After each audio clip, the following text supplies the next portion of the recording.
What qualities should a spiritual leader possess in times of crisis to guide millions of people toward truth and holiness? This question resonates deeply at a time when the Church faces unprecedented challenges. Among the names that emerge as a response, one figure stands out who has captured the attention and respect of faithful around the world. An African prelate whose life has been a living testimony of fidelity, prayer, and courage. Born in 1945 in a small community in Guinea, this prominent ecclesiastical leader grew up in an environment where the Catholic faith was just beginning to take root. From his youth, he showed extraordinary devotion that caught the attention of missionaries dedicated to forming future priests. His vocation developed under difficult circumstances, facing political regimes hostile to the Christian religion, which forged in him an uncommon spiritual strength.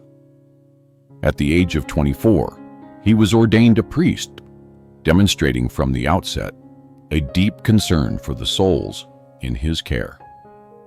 His ministry was characterized by a unique combination of doctrinal firmness and pastoral compassion. Adversity not only did not break him, but seemed to strengthen his commitment to Christ and his church. This consistency earned him the appointment as Archbishop of Conakry at the remarkable age of 34, making him the youngest prelate in the world at that time. His leadership in Africa was distinguished by maintaining the integrity of the faith in the face of political and social pressures. Despite persecution and difficulties, he never compromised the fundamental principles of Catholicism. This reputation for firmness and orthodoxy eventually led him to serve in important positions within the Vatican administration, where his influence continued to grow. Having grown up in a context of poverty and religious persecution provided him with a unique perspective on the contemporary challenges of the Church. He deeply understands both the spiritual needs of the faithful and the ideological threats faced by modern Christianity. This practical understanding, combined with his solid theological formation, has made him an authoritative voice on crucial issues for the future of the Catholic faith. What impresses most about this leader is how his personal journey perfectly reflects his teachings. There is no discrepancy between what he preaches and how he lives. His humility, discretion, and total dedication to God have generated admiration even among those who may not share all his doctrinal positions. In a world where many seek human applause, he remains exclusively focused on pleasing God. This unique combination of qualities, pastoral experience in difficult contexts, profound theological formation, unwavering fidelity to tradition, and a personal life entirely coherent with his teachings, has made him a reference figure for many Catholics yearning for authentic spiritual renewal in the Church. His name naturally arises in conversations about the future leadership of the institution, not out of personal ambition, but due to the recognition of his virtues and capabilities. The liturgy occupies a central place in the pastoral vision of this prominent prelate. For him, the Eucharistic celebration is not simply a ceremony, but the supreme encounter between heaven and earth. He has bravely defended the sacredness of the Mass, arguing that every celebration should manifest the greatness of the mystery being realized. According to his perspective, the liturgy has often been trivialized in the name of a misunderstood accessibility, thus losing its transformative power.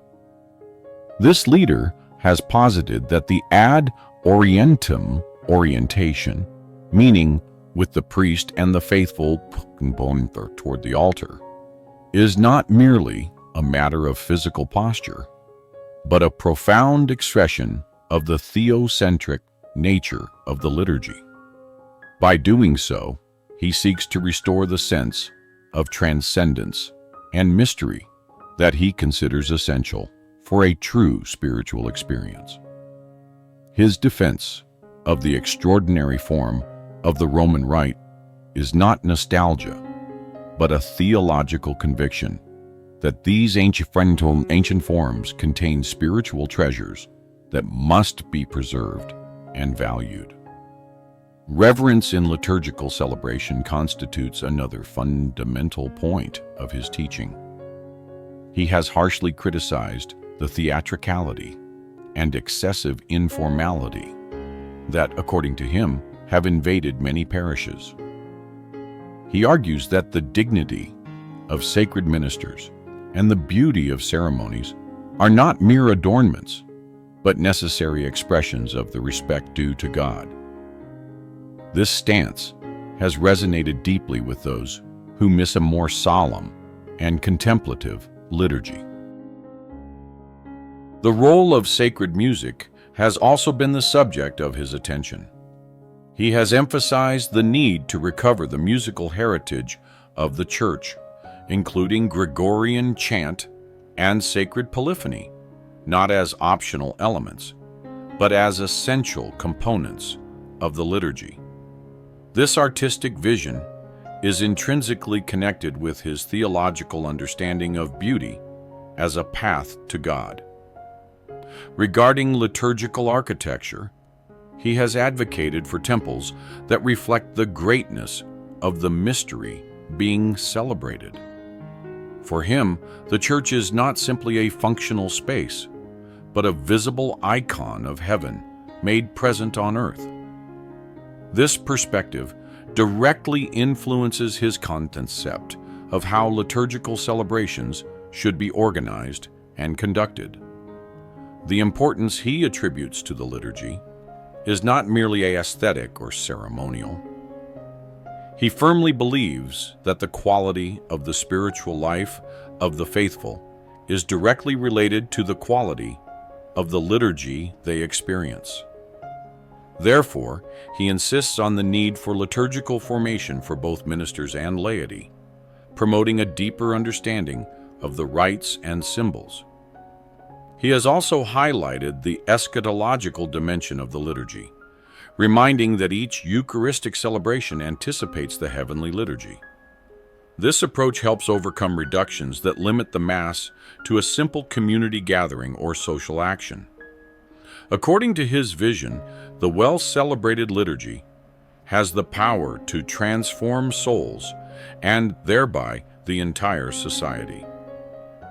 His approach to the liturgy has generated both admiration and controversy.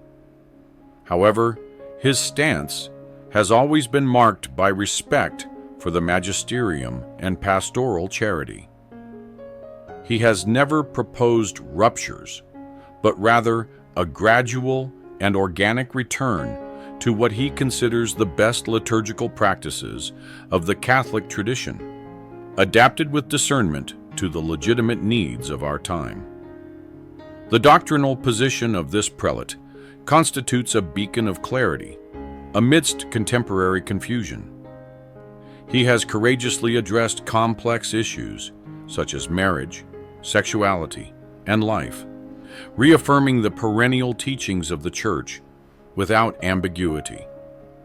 His approach is not based on simple prohibitions, but on a profound understanding of God's original design for humanity. On the family, he has presented a vision that radically contrasts with the predominant models in today's culture. He considers the Christian family founded on the indissoluble marriage between a man and a woman as the vital cell of society. His defense of this institution does not stem from rigid conservatism, but from the conviction that the family is the first place where one learns to love according to the heart of God. In the bioethical realm, his stance is unequivocal. He defends life from conception to natural death, seeing in every human being a manifestation of the divine image. This defense goes beyond mere statements. It comprehends the real difficulties people face and offers the gospel as an integral response to their needs. His pro-life vision is rooted in a Christian anthropology that recognizes the transcendent dignity of each person. The issue of religious freedom also occupies a central place in his thought. Viewing from his own experience of persecution in Africa, he deeply understands the challenges faced by religious minorities in various contexts. He has strongly denounced any attempt to impose ideologies contrary to the Christian faith, particularly in areas like education and freedom of conscience.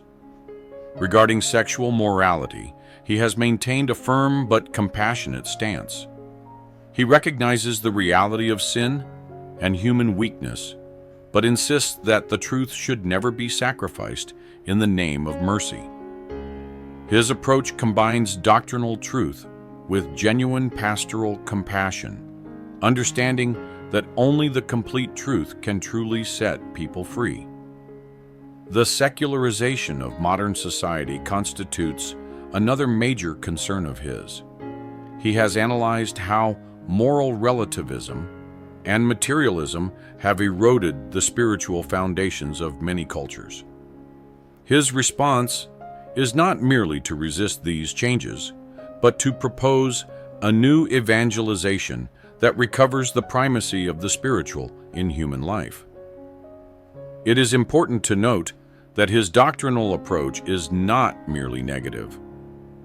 It goes beyond pointing out errors to offer a positive vision of God's plan for humanity.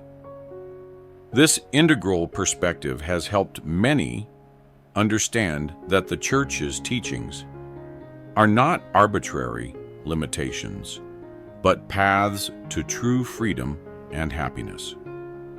In matters of ecumenism and interreligious dialogue, he maintains a balanced stance. He seeks unity without compromising the truth, recognizing both areas of consensus and irreducible differences. This approach has been particularly relevant in multicultural contexts.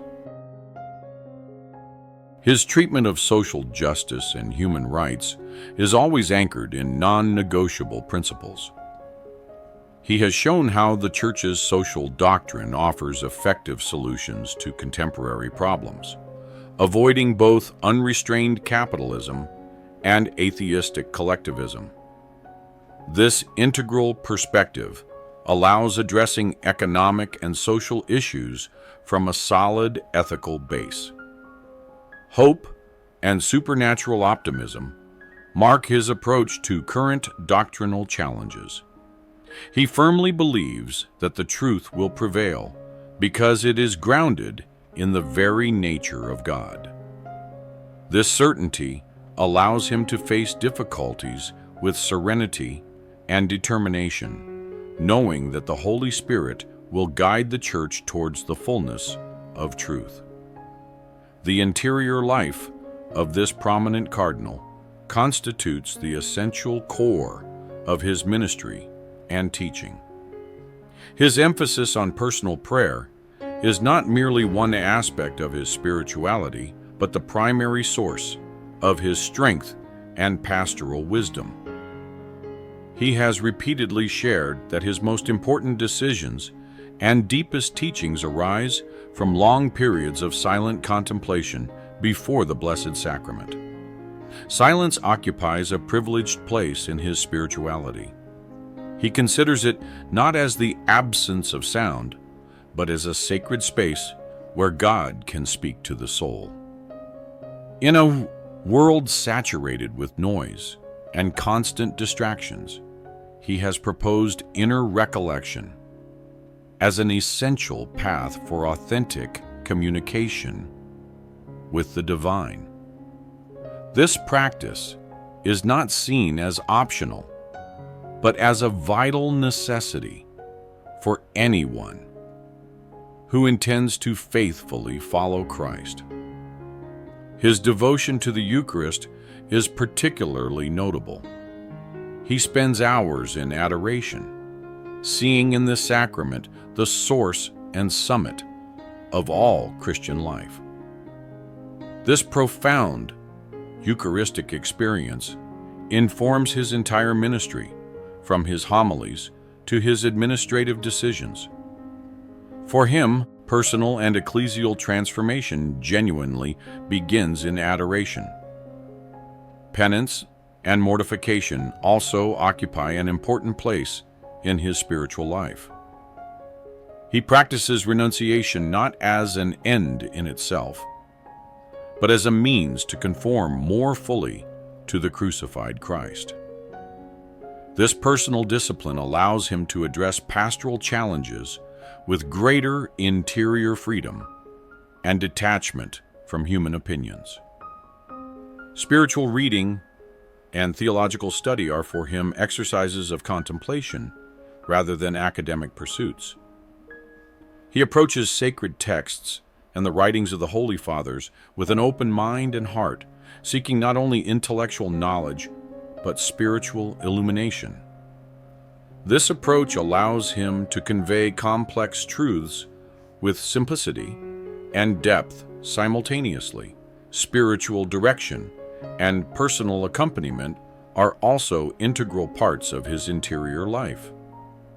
He deeply values the guidance of others in his own spiritual journey and, in turn, generously dedicates himself to accompanying those who seek to grow in holiness.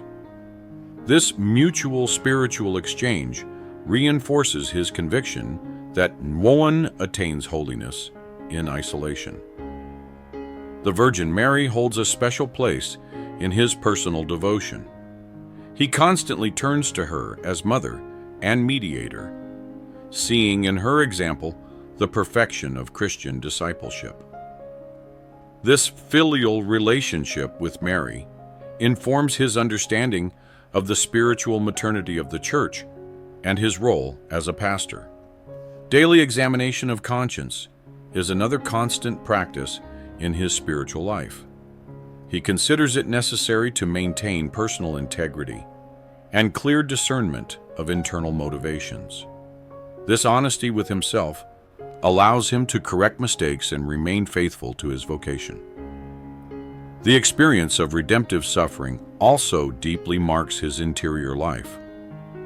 The trials and persecutions he has faced are not seen as obstacles, but as opportunities to participate more fully in the cross of Christ.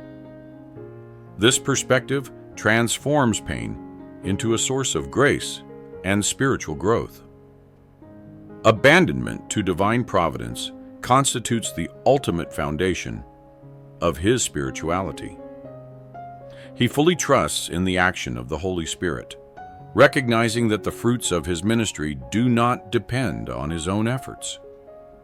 This trust allows him to act with freedom and inner peace, knowing that God guides all things toward good. The personal relationships and pastoral impact of this prominent leader are primarily manifested through his governing style and his interaction with various communities within the Church. His ability to connect with people of different backgrounds and sensibilities has been a distinctive feature of his ministry. Young people, in particular, find in him a compassionate spiritual father who speaks with authority but without condescension. Among the clergy, his influence is especially perceived in the formation of new priests. He has insisted on the need for seminaries that prioritize deep spiritual and theological formation, seeing this as the key to the renewal of the Church. His support for priests in difficult situations, especially in contexts of persecution, has created a special bond of trust and mutual respect. The relationship with ecclesial movements and new communities has been particularly fruitful. He recognizes in them a source of spiritual and apostolic renewal, while maintaining pastoral care that ensures their full integration into the life of the universal Church. His ability to value legitimate diversity within Catholic unity has been crucial in this regard. With bishops and cardinals, his interaction is characterized by a mix of frankness and charity. He has built networks of mutual support based on shared faith and commitment to the truth. These relationships have been fundamental in addressing doctrinal and pastoral challenges in the contemporary Church. The impact on marginalized and persecuted communities is especially significant. His African origin and personal experience of persecution allow him to deeply connect with those who suffer for their faith. This empathy translates into concrete actions of solidarity and defense of religious freedom in international forums. Among Catholic intellectuals and academics, his deep and well-articulated thought has generated admiration, even among those who may not share all his positions. The clarity of his arguments and the depth of his theological formation have elevated the level of debate on fundamental issues of the faith. The impact on traditional communities has been particularly notable. His respectful but firm defense of traditional liturgy and devotional practices has provided legitimacy and support to those who value these aspects of Catholic tradition. However, he has always emphasized the need to maintain unity with the broader Church. The relationship with the media has been complex but effective. Although aware of the risks of public exposure, he has used these platforms to convey important messages about faith and morality.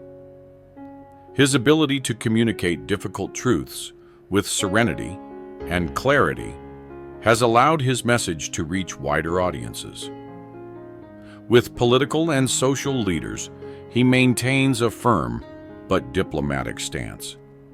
He defends the non-negotiable principles of the faith without falling into unnecessary confrontations, always seeking constructive dialogue and collaboration in areas of common interest, such as the defense of life and the promotion of social justice. The impact on migrant communities and those in vulnerable situations has been especially significant. His personal experience of poverty and marginalization allows him to deeply connect with those facing these realities. This closeness translates into concrete initiatives of support and spiritual accompaniment. In the area of ecumenical and interreligious relations, his balanced approach has generated respect even among those who maintain fundamental doctrinal differences. The sincerity of his search for truth and his respect for other spiritual traditions have opened doors for meaningful dialogues and practical collaborations. The vision of this prominent prelate regarding the future of the Catholic Church is characterized by a unique combination of realism and supernatural hope. He clearly recognizes the challenges facing the institution, but sees in them an opportunity for profound and authentic renewal. His perspective does not focus on superficial structural changes, but on a fundamental spiritual transformation of all members of the mystical body of Christ. One of his main concerns is the need for a new evangelization that is both faithful to tradition and relevant to the contemporary world. He proposes a return to the pure sources of faith, not as an archaeological exercise, but as a means to find fresh answers to current problems. This renewal must begin with the personal conversion of every Catholic, particularly those in leadership positions.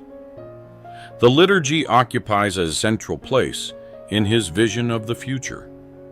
He believes that a more reverent and God-centered celebration can significantly contribute to the spiritual revitalization of the Church.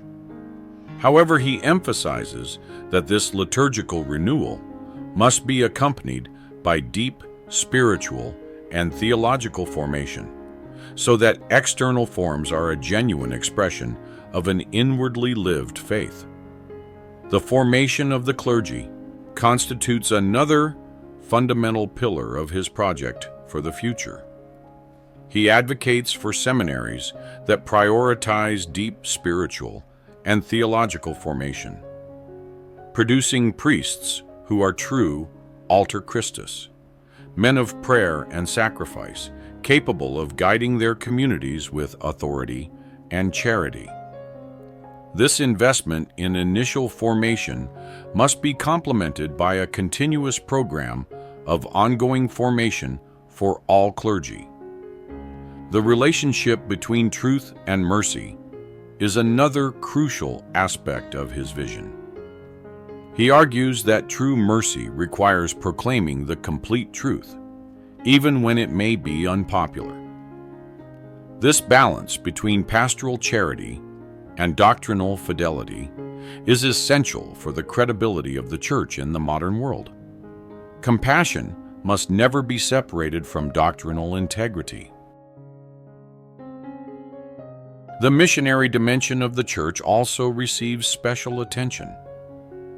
He sees in the vibrant growth of faith in Africa and Asia a hopeful sign for the future of the universal Church.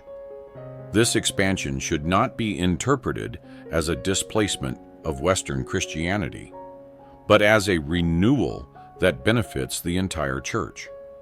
Cultural diversity enriches the essential unity of the faith. The defense of religious freedom and human rights constitutes another fundamental aspect of his vision. He recognizes that religious persecution is increasing in many parts of the world and calls on the Church to be courageous in defending the truth.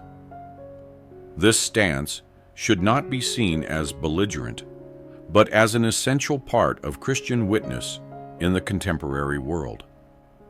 The relationship between faith and reason also occupies a prominent place in his thinking about the future. He proposes a renewed dialogue between the perennial wisdom of the Church and the intellectual challenges of the modern world. This encounter should produce a creative synthesis that helps answer the fundamental questions of human existence with the light of the gospel. Finally, his vision of the future of the Church is deeply rooted in eschatological hope.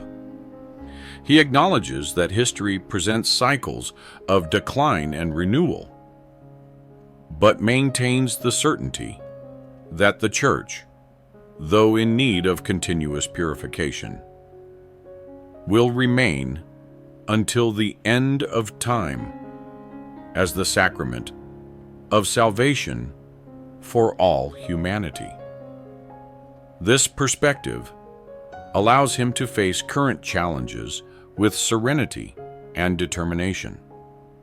The possibility that this prominent African prelate might assume the papacy generates significant expectations among various sectors of the Catholic Church. Many see in his profile a unique combination of qualities that could effectively guide the Church in times of deep challenges. His experience in contexts of religious persecution and his understanding of contemporary global realities position him as an appropriate leader to face the growing threats to religious freedom in various parts of the world. The African origin of this candidate represents a crucial factor in his potential papacy. Coming from a continent where the Church is experiencing vibrant and dynamic growth, he could bring new energy and perspective to the universal leadership of the Church. His direct experience with poverty, persecution, and the challenges of young churches could revitalize the Church's evangelizing mission in secularized contexts. His reputation for doctrinal fidelity, combined with affectionate pastoral care, offers a promising solution to the polarization affecting some sectors of the Church. He has demonstrated the ability to maintain unity while addressing difficult issues with clarity and charity.